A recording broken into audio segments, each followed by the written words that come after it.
السلام علیکم۔ شفق YouTube channel کے ساتھ میں ہوں آپ کی ہوسٹ مہرما۔ دنیا کے مشہور جاسوس یا موت کے سوداگر پارٹ 29۔ جاسوسی صرف پیشہ ور جاسوسوں کے لیے ہی نہیں بلکہ دیگر متعلقہ لوگوں کے لیے بھی موت کا کھیل ثابت ہو سکتی ہے۔ بوگدان اسٹاشنسکی میونخ میں ایک اپارٹمنٹ کے عقب میں اپنی گھڑی پر نظر جمائے گھات لگائے بیٹھا تھا۔ یہ کوئی رات 1 بجے کا وقت ہوگا۔ ایک گاڑی پارکنگ ایریا میں آ کر رکی اور تنہا شخص گاڑی میں سے برآمد ہوا۔ وہ اپنے اپارٹمنٹ کے دروازے کی طرف بڑھا اور تالا کھولنے کے لیے چابی گھمائی۔ اسی اثنا میں اسٹاشنسکی اپنے ہاتھ میں 19 انچ لمبی اور 1.5 انچ قطر کی دھاتی ٹیوب لیے آگے بڑھا، اپنے شکار پر حملہ آور ہوا۔ اس ٹیوب کا گھوڑا دبانے سے شیشے کا ایک کیپسول اس شخص کے منہ پر جا پھٹا۔ یہ کیپسول زہریلی قسم کے کیمیائی مادوں پر مشتمل تھا جس سے اس کے خون کی رگوں کو بری طرح متاثر کیا اور 1:05 پر وہ شخص موت کے گھاٹ اتر چکا تھا۔ یہ کارنامہ سر انجام دینے کے بعد اسٹاشنسکی ایک ہیرو کی طرح ماسکو واپس پہنچا۔ 27 سالہ خوبرو اسٹاشنسکی کے جی بی کا ایک اہم ترین آدمی تھا۔ بنیادی طور پر اس کا تعلق یوکرائن سے تھا، لیکن اپنی سرزمین پر نازیوں کے قبضے کے باعث وہ جرمن زبان میں بھی کافی مہارت حاصل کر چکا تھا۔ وہ صرف 19 برس کی عمر میں روس کی خفیہ سروس کا حصہ بن چکا تھا۔ 1957 میں بھی اس نے میونخ میں ہی قتل کی ایک واردات کی تھی۔ اس وقت وہ یوکرائن سے تعلق رکھنے والے ایک اور کمیونسٹ مخالف شخص لیوریٹ کو اس کے دفتر کی سیڑھیوں میں موت کے گھاٹ اتارنے میں کامیاب ہو گیا، اور مشہور یہ ہوا کہ لیوریٹ ہارٹ اٹیک کی وجہ سے فوت ہوا ہے۔ اب 15 اکتوبر 1959 کو بھی وہ ایک اور اہم ترین شخص کو ٹھکانے لگا چکا تھا۔ اس کے 1 ماہ بعد ہی کے جی بی کے چیئرمین نکولاؤچ شیلپن نے اس قتل کی صورت میں ایک اہم سرکاری ہدف حاصل کرنے پر اسے آرڈر آف ریڈ بنر سے نوازا۔ اس موقع پر مزید ٹارگٹ حاصل کرنے کا اشارہ بھی دیا گیا۔ شیلپن نے کہا کہ مستقبل میں پیش آنے والی مشکل مگر باعزت ذمہ داریاں پوری کرنے کے لیے اسٹاشنسکی کے لیے انگریزی زبان پر عبور حاصل کرنا ضروری ہے، لیکن در حقیقت اسٹاشنسکی جان چکا تھا کہ وہ اس قسم کے سرد خون خرابے کے قابل نہیں، حتیٰ کہ باندیرا کو قتل کرنے کی اس کی پہلی کوشش ناکام ہونے کی وجہ بھی یہی ذہنی تبدیلی تھی۔ جب اس نے مئی 1959 میں اپنے شکار کو گیراج میں تنہا کھڑے دیکھا تو وہ بغیر کچھ کیے واپس پلٹ آیا اور زہریلی ٹیوب دریا میں پھینک دی۔ اپنے افسران کو اس کی وجہ یہ بتائی کہ جیسے ہی وہ اس پر حملہ کرنے لگا تو وہاں ایک اجنبی ٹپک پڑا، جس کی وجہ سے اسے اپنا ارادہ ترک کرنا پڑا۔ اس واقعے کے بعد اسٹاشنسکی کو امید تھی کہ کے جی بی اس کے ساتھ اپنا معاہدہ ختم کر لے گی، لیکن وہ لوگ اپنے ارادے سے دستبردار ہونے والے نہ تھے۔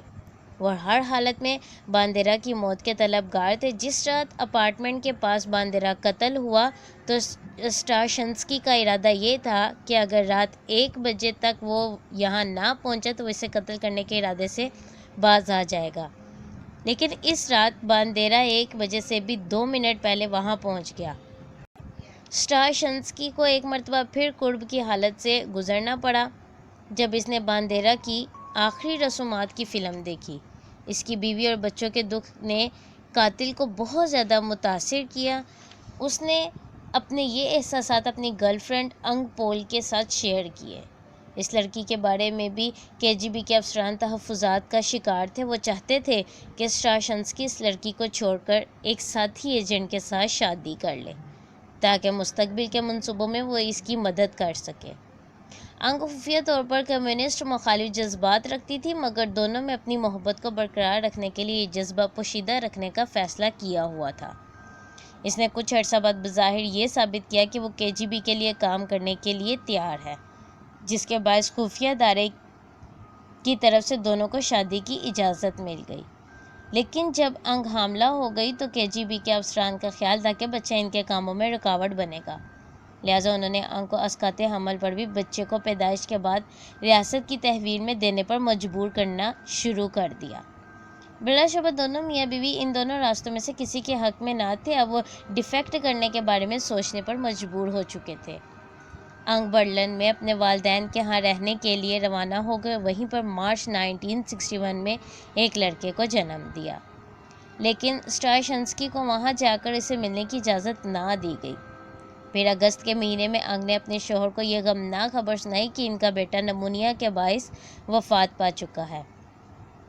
اسٹراشنسکی کو اپنے بیٹے کی آخری رسومات کی ادائیگی کے لیے برلن روانہ ہونے کی اجازت دے دی گئی، مگر KGB کے ایک اہلکار کے ہمراہ اسے اس بات پر آمادہ کرنے کی کوشش کی گئی کہ ہو سکتا ہے کہ CIA نے اسے مغرب میں بلوانے کے لیے اس کے بیٹے کی موت کا ڈرامہ رچایا ہو، مگر اسٹراشنسکی کو یہ بہت ناگوار گزرا۔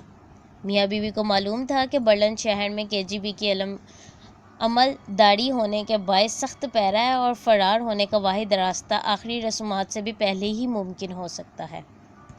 12 اگست کی دوپہر دیوار برلن کی تکمیل سے صرف 24 گھنٹے قبل دونوں میاں بیوی KGB کے خفیہ پہرہ داروں سے نظریں بچاتے انگ کے والدین کے گھر سے ملحقہ ایک گلی میں پہنچے۔ مغربی برلن جانے کے لیے ایک ٹیکسی کے ذریعے ریلوے اسٹیشن پہنچے اور وہاں پہنچتے ہی اسٹراشنسکی نے ٹیمپل ہوف کے پولیس اسٹیشن کا رخ کیا اور جاتے ہی اعتراف کر لیا کہ وہ کون ہے اور اس نے کون سے کام کیے ہیں۔ پہلے پہل تو نہ ہی جرمنوں اور نہ ہی امریکن اس کی حیران کن کہانی پر یقین کے، مگر شواہد کے بغور مطالعے کے بعد وہ لیو اور باندیرا کے پراسرار قتل کی گتھیاں سلجھانے میں کامیاب ہو گئے اور اکتوبر 1962 میں اسے عوامی مقدمے کا سامنا کرنے کے لیے کارلسرے بھیج دیا گیا۔ اس نے اپنے کیے دھرے پر نادم ہو کر حکام کی ہمدردیاں حاصل کرنے کی کوشش کی اور ساتھ اس کا کفارہ ادا کرنے کے لیے پوری دنیا کے سامنے پرامن معاشرے کے عملی اصولوں کے پرچار کا وعدہ کیا۔ ماہرین نفسیات کی جانب سے اسٹراشنسکی کو ذہنی طور پر صحت مند قرار دیے جانے کے بعد فاضل جج نے مقتولین کے خاندانوں سے رجوع کیا اور قاتل کو صرف 8 سال قید کی سزا سنائی۔ جج نے فیصلہ سناتے ہوئے کہا کہ مدعا عالیہ ایک شریف اور امن پسند انسان ہے جو شاید ایک اسکول ٹیچر ہوتا، لیکن سوویت یونین کے خونی نظام نے اسے قاتل بننے پر مجبور کر دیا۔ روس کی خفیہ ایجنسی اب اپنی مرضی سے سیاسی قتل کرنے کا احکامات جاری نہیں کرتی، بلکہ یہ کام اب روسی حکومت نے بذات خود اپنے ذمے لے لیا ہے، جس کے نزدیک سیاسی قتل و غارت حکومت کے استحکام کے لیے ناگزیر ہے۔ کرملن کے حکام اس واقعے کے بعد بدحواس ہو گئے، کیونکہ دنیا کو معلوم ہو گیا کہ حالت امن میں بھی لوگ صرف اور صرف کمیونسٹ پارٹی کے سیاسی ونگ کے احکامات پر قتل کیے جا رہے ہیں۔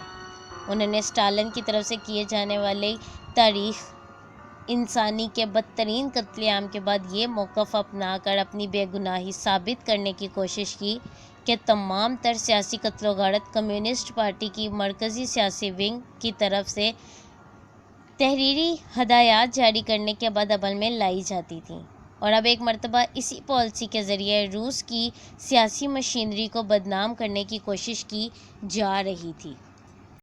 مختلف ذرائع سے یہ بات سامنے آئی کہ اسٹراشنسکی کے مقدمے کے بعد نہ صرف KGB بلکہ کمیونسٹ پارٹی کی قیادت میں بھی بحرانی کیفیت پیدا ہو گئی۔